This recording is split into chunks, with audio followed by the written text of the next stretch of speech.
천신만고 끝에 망원경을 만들었으니까 그걸 이제 경쟁력 있게 만들기 위해서 그 뒤에 또 후속 노력이 또 있었겠죠. 그게 이제 저희가 한 게 이제 수신기 쪽 이제 그때 이제 밴드를 넓히고 수신기 쪽 밴드를 넓히고 수신기 우선 좋은 성능인 SIS 초전도 소자 믹서를 이용한 수신기 개발을 이제 착수를 했고 그때 이제 한석대 박사도 와가지고 한석대 박사가 수신기 쪽을 이제 만들고 개발하고 SIS 그 믹사 수신기 그걸 하는 거 일본 노베야마에 왔다 갔다 하면서 그런 쪽도 또 배우고 SIS 수신기 쪽 그쪽을 이제 프로젝트를 또 만들었죠. 이제 저희가 수신기 개발을 하려면 또 많이 해봐야 되잖아요. 그래서 40기가대부터 시작을 했어요. 40기가대 그러니까 그 쇼트키 40기가대 거기서부터 만들고 그 다음에 SIS 100기가대 SIS 수신기를 개발을 해서 그 다음에 이제 어느 정도 실력이 쌓여서 SIS 수신기 100기가대하고 150기가대를 동시에 건축을 할 수 있는 이중태널 수신기 SIS 수신기 개발을 하게 된 거죠. 그때 이제 박정일 박사랑 한석대 박사가 같이 해가지고 이중태널 수신기 그래서 이제 그걸 써가지고 이제 연구 건축도 해서 그때 이제 논문이 좀 많이 이제 나오기 시작을 했고 그 이중태널 수신기 그런 수신기 개발의 경험이라든가 그게 이제 결과적으로 KVN의 포밴드를 동시에 할 수 있는 그 시스템 기술도 연결이 된 거죠. 그러니까 KVN도 22, 43, 86 이제 129, 130 그거니까 우리가 14m로 해서 이미 100기가대, 150기가대는 동시에 SIS 수신기를 같이 운영을 했고 만들었고 개발을 했으니까 그걸 토대로 해서 KVN에 이제 4채널까지 가게 된 거고 그때는 이제 일본의 사사오 교수님이 우리 쪽에 이제 전문가로 와 계셨는데 사사오 교수님 이제 그런 아이디어도 얻어가지고 4채널 그걸 개발을 했던 거죠. 그러면은 이제 89년쯤부터는 이제 정상적인 작동을 하면서 14m 대덕 전파 망원경 그 언덕 이름이 있습니까? 화암산. 화암산? 원래가 그 14m 전파 망원경에 있는 데가 화암산이에요. 그러니까 화암산이라는 게 그 봄에 진달래꽃이 아름답게 피어서 화암산이라고. 그런 그 화암산의 산 중턱을 이제 깎아가지고 거기다 14m 전파 망원경을 이제 동그랗게 이렇게 레이더음을 설치해서 참 예쁘게 잘 된 것 같습니다. 근데 이제 그것이 결국은 이제 KBN의 밑거름이 됐는데 이제 한국 우주 전파 관측망 코리아 KBN은 VLBI 네트워크. 그리고 VLBI는 Very Long Baseline Interferometer. 그 다 풀면 엄청 긴 기름이 되겠어요. 그래서 또 그걸 VLBI 그걸 한번 풀어서도 일반 분들은 잘 모르잖아요. 그렇죠. 그러니까 이걸 좀 더 알기 쉽게 특히 이제 정부에 예산 신청하고 그럴 때 공무원들한테 이제 설득을 해야 되는데 어려우니까 그러면 이걸 우리가 어떻게 번역을 해야 되냐한테 그래서 한국 우주 전파 우리가 우주 전파를 관측하니까 우주 전파고 네트워크니까 그냥 관측망 그렇게 그래서 한국 우주 전파가 김영부 형 내 아이디어로 그걸로 해서 지금까지 이제 쭉 쓰고 있는 거죠. 김영부 박사님이 아주 장명을 잘 하셨네요. 그 KBN이 그럼 시작된 건 언제입니까? 시작된 건 2000년도 하여튼 이제 2000년도 넘어가서 2000년도 쪽에 이제 시작이 됐죠. 저희가 이제 14m 쪽으로는 이제 어느 정도 해가지고 천문연구원 원장으로 이제 부임하신 게 2002년이신데 2002년이죠. 그러면은 KBN이 시작된 거는 그 원장 하시면서 시작이 KBN 시작된 것은 원장 이전에 제가 이제 선임 부장을 했고 그때 이제 또 제가 대덕전파 천문대 대장 또 했었고 그때부터 이제 우리가 90년대 시작을 90년대 후반 그때부터 이제 그러면 우리가 14m 쪽은 이제 이런 정도 했고 우리가 좀 어느 정도 이제 이 시스템이라든가 그런 관련 기술도 따르고 그러니까 그 다음을 결국은 14m 이후에 뭘 하느냐 그걸 이제 여러 가지로 우리가 이제 논의를 하게 됐던 거죠. 이제 그런 과정 속에서 이제 우리가 밀리미터 베이스이기 때문에 결국은 밀리미터 쪽으로 하되 싱글 디시로 밀리미터 하는 것은 그렇게 쉬운 일이 아니거든요. 왜냐하면 이미 세계적으로 제일 높은 게 일본 노베야마 45m 망원경이 있는데 우리가 그보다 더 큰 거 하기도 어렵고 간섭계도 그렇고 그러려면은 우리가 그냥 간섭계는 간섭계인데 그러면 우리가 VLBI를 하는 게 어떠냐 해서 일단 VLBI 쪽으로 이제 그런 쪽으로 이제 어느 정도 공감대가 형성이 되면서 사실 처음에는 이제 우리가 VLBI 한 개 스테이션을 가지고 일본 쪽은 그때 이미 VLBI 베라가 있어가지고 4개 스테이션을 운영하고 있었으니까 우리가 한 개를 더해서 5개를 가지고 해보는 것도 하나의 방법이다. 그래서 이제 VLBI 쪽으로 하되 하나를 해보느냐. 근데 이제 그걸 가지고도 생각도 해봤는데 그런 하나만 가지고 하면 우리가 기왕에 하려면은 하나로 하면 경쟁력도 없잖아요. 일본 베란 4 스테이션인데 거기 하나 끼었다고 해서 뭐 별로 크게 그런 게 없고 그러니까 또 전반에서 이제 그런 쪽에 논의를 쭉 하기 시작하면서 근데 내가 이제 VLBI를 하려면 어차피 여러 스테이션이 있어야 되는 거 아니에요? 그렇죠. 근데 이제 초기 단계니까 처음에는 또, 이제 그냥 처음에는 하나 가지고 하고 또 VLBI 쪽은 또 싱글 디시하고는 또 다른 이제 기술도 필요하고 그렇죠. 시스템이잖아요. 그러니까 바로 하는 것보다는 한 스테이션 1번이랑 해서 그런 걸 익히면서 타차 나가자 그런 방법도 있었고 근데 이제 기왕 할 바야 우리가 처음에 14m 할 때 바로 밀리미터부터 시작했듯이 VLBI도 우리가 이제 밀리미터로 해서 VLBI를 하는데 이것도 어떤 세계 경쟁력을 그때는 생각하지 않을 수가 없잖아요. 그걸 생각을 해서 그러려면은 밀리미터 VLBI로 하는데 기왕이면 국내에다가 이제 그런 밀리미터 VLBI 네트워크를 하는 게 좋겠다. 그런 쪽 아이디어가 나오기 시작해서 그때는 저는 이제 선임부장하고 있을 때고 그때는 이제 민영철 박사가 전파 쪽 책임을 가지고 있었고 그래서 전파 쪽에 이제 민영철 박사 중심으로 해서 그때 이제 그 세기를 해서 밀리미터 VLBI 쪽을 하는 거.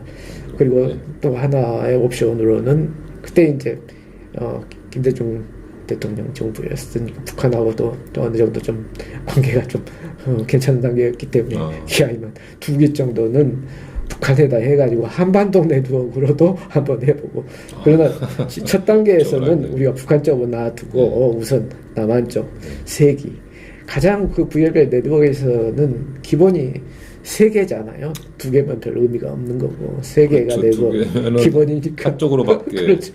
레졸루션이 없어서 네트워크가 이제 사실 그래서 3개가 돼야 된다. 그것도 우리는 경쟁력을 위해서는 이제 결국은 밀리미터로 내야 돼. 그때만 해도 밀리미터 VLBI는 세계적으로도 거의 없었으니까. KBN은 사실은 이제 우리나라에서 정말 세계적인 경쟁력을 가진 뛰어난 연구를 할 수 있는 이제 그런 전파 전문 장비로서 이제 처음 들어온 거기도 하지만 우리나라를 넘어서 이 동아시아나 세계적으로도 중요한 자산이 생긴 거잖아요. 그렇죠. 그러니까 나중에 이제 알고 봤더니 외국에서도 한국에 이런 게 있구나. 그래서 이 KBN을 쓰고자 하는 외국 전문학자들도 많이 생기고, 그렇죠? 그리고 또 같이 한번 오퍼레이션 해보자 하는 이제 제의도 쉽게 이제 또 합의가 되고, 그래서 저는 전파 천문학을 하진 않지만 이제 항상 이렇게 저하고 친하신 분들이 거기 계시기 때문에 그거 좀 이상해요. 그 전파에 항상 이렇게 인품이 좋으신 분들이 많더라고요. 그래서 이제 친한 분들도 많이 생겼는데 지금은 이제 또 이제 알마나 SK가 또 이제 현재 진행 중 또 앞으로 이제 다가올 그런 중요한 전파 장비이긴 하지만 정말 오랫동안 KBN이 우리나라에서 정말 자랑스러운 그런 장비였던 것 같아요. 그래서 이 대외 관계, 국제 공동 연구를 할 수 있는 그런 장비를 구축한 그 측면에서 조금 얘기를 좀 더 해주시죠. 그래서 이제 그 VLBI 네트워크 결국 이제 세 기가 KBN이 우리나라 이제 남쪽에 이렇게 세웠는데, 사실 VLBI라면은 제일로 그 KBN 하더라도 제주에서 여기 지금 신촌 거기까지 한 500km 정도. 이게 제일로 큰 전파망 원경이라도 그러니까 500km 직경. 지금 여기 연세대 캠퍼스 안에 하나가 있고, 그 다음에 제주도 서귀포 예. 쪽에 탐나대 옛날 캠퍼스 예. 여기. 탐나 천문대 예. 예. 서귀포 쪽에 하나 있고, 울산대. 울산에 예. 예. 울산대 캠퍼스 안에 예. 하나 있고, 그래서 이제 삼각형으로 이렇게 이제 있고, 평창은 언제 생겼죠? 평창은 이제 그 2020년대 와서 이제 작년 사실 개소식은 이제 한 1, 2년 전에 시스템은 이제 설치는 완료됐지만 실제로 개소식은 올해 이제 했잖아요. 그리고 시험 관측은 지금 이제 본격적으로 하면서 일부 밴드는 이제 연구 관측에 지금 들어가 있고. 이제 평창에 들어서면은 어떻게 보면 약간 사다리꼴의 그런 그 위치를 그렇죠. 위치가 갖게 됐는데, 좋게. 예, 그 전에는 어떻게 보면은 약간 이등변 삼각형이 되나요? 예, 그런 들었죠 좀.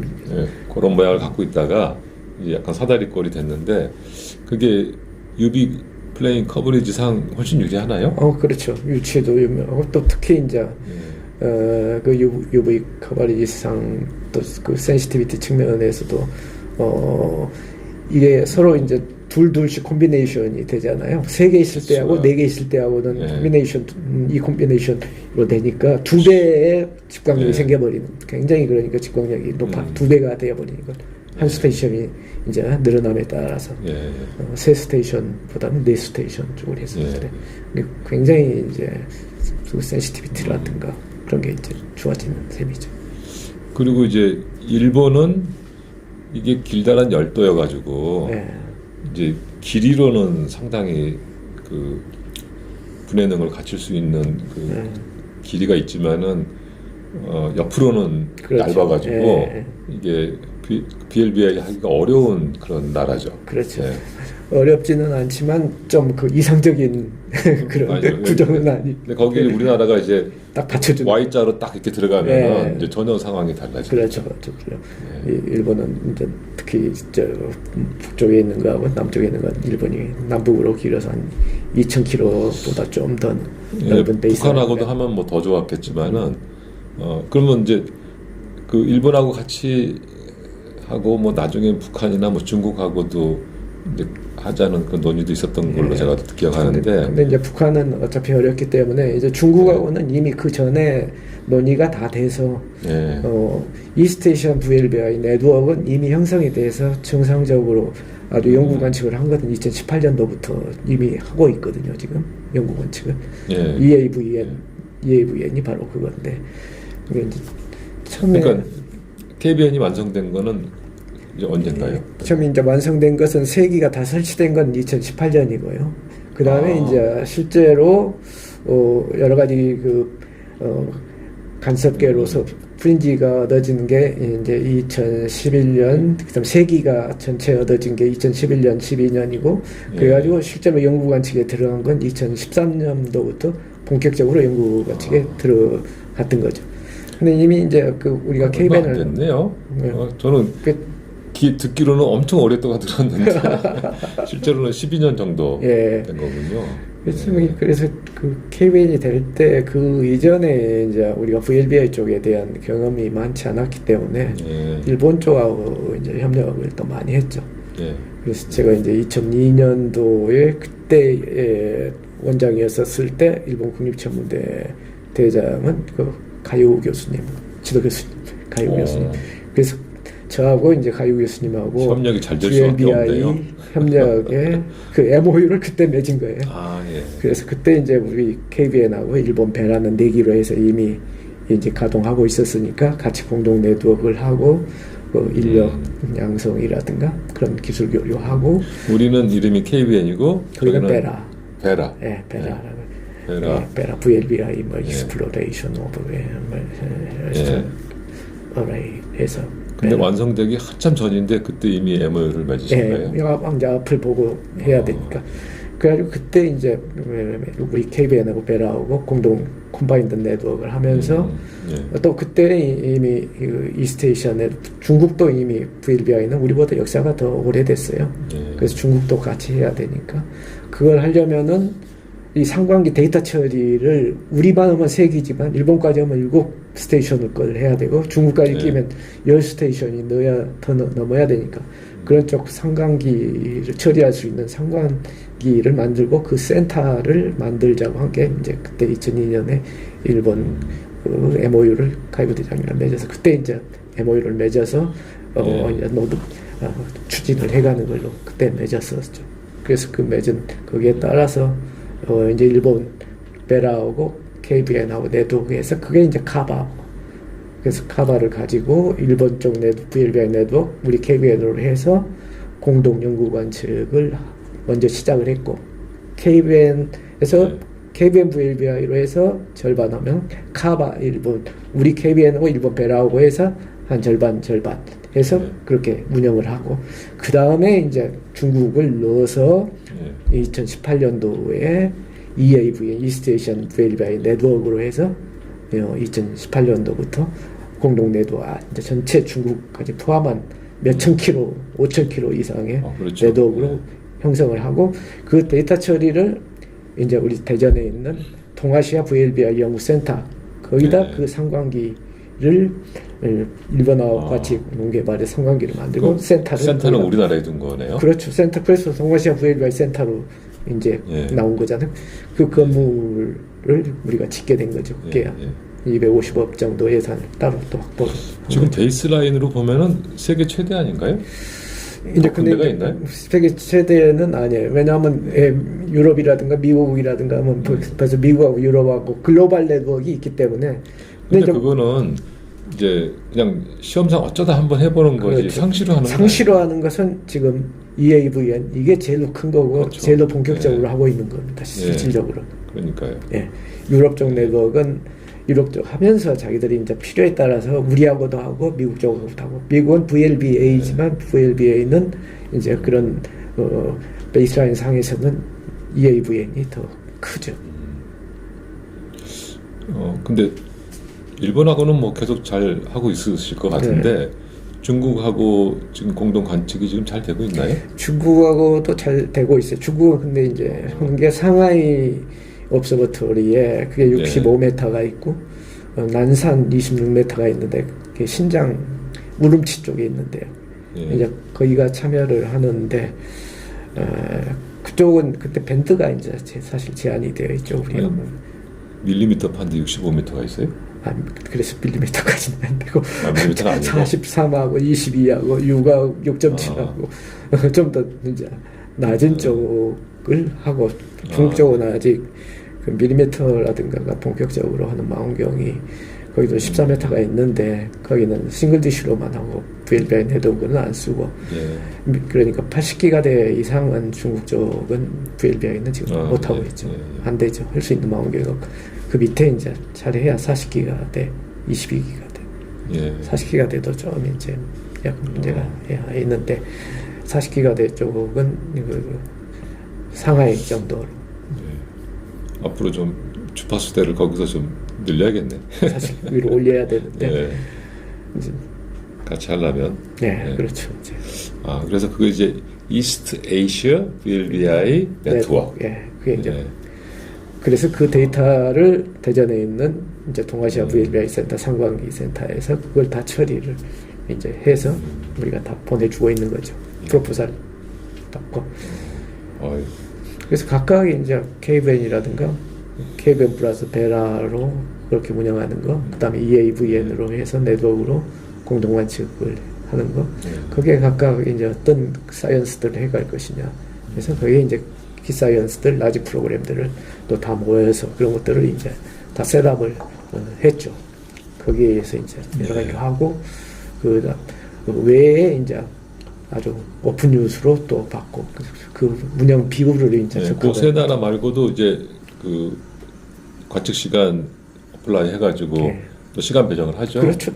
오픈 뉴스로 이제 받아가지고 채택이 되면은 관측을 다 해죠. 제가 언젠가 어떤 호주 사람을 만났는데 네. 그 KBN 쓴다고 네. 그래서 굉장히 부러워하더라고요. 네.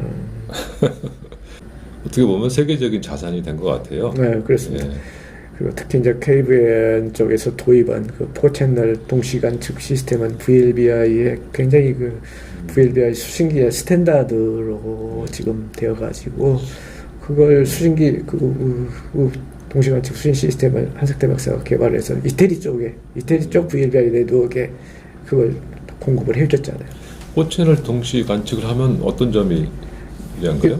동시에 시차가 안 나고 그 대신에 이제 특히 대기의 그 흔들림이라는 게 VLBI에서는 그 위상이 22, 43, 86, 129, 129 그게 잘 맞아야 이게 이제 서로 그게 제대로 코릴레이션이 되는데 그게 잘 안 맞거든요. 보통은 그렇죠. 위로 올라갈수록 어렵기 때문에 대기 효과가 있기 때문에.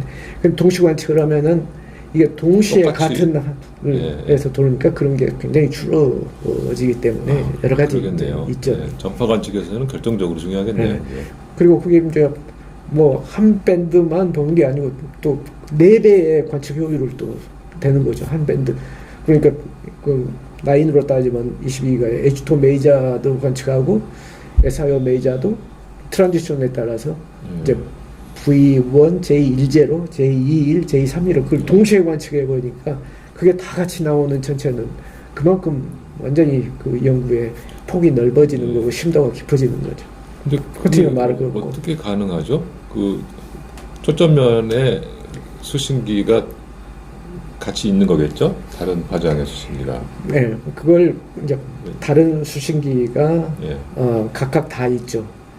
근데 그걸 좀 더 컴팩트하기 위해서 CTR 같으면은 3개의 수신기를 같은 통 안에 넣어서 냉각을 같이 시키고 그 대신에 이제 150이라든가 따로 만들어야 되는데 그러려면 그걸 공급을 전파를 다 그 수신기로 각각 4개로 각각 공급을 해줘야 되잖아요. 같이. 그걸 해주는 게 앞에 이제 코시옵틱계라고 해서 코시옵틱 그 미러가 있어요. 이제 필터가 있으면서 각각 해당되는 주파수 대역을 해주고 다른 것은 이제 통과를 시키면서 이제 다른 쪽도 수신기로 들어가게 하고 그걸 다 컨트롤을 코시옵틱계에서 해주고. 근데 안테나에서 오는 것은 어차피 전파장대에 전파가 다 들어오는 거죠. 그걸 이제 코시옵틱에서 각각 밴드별로 갈라주고 각각 다른 수신기로 넣어주는 거죠. 근데 기본적으로 그래서 그 코시옵틱계라든가 그런 수신 시스템 그 전체를 이제 우리 쪽에서 개발을 해서 그걸 이제 VLBI 어떤 스탠다드 형태가 돼서 외국 쪽에서도 그런 시스템을 도입하고 또 앞으로도 하려고 하고 있는 거죠.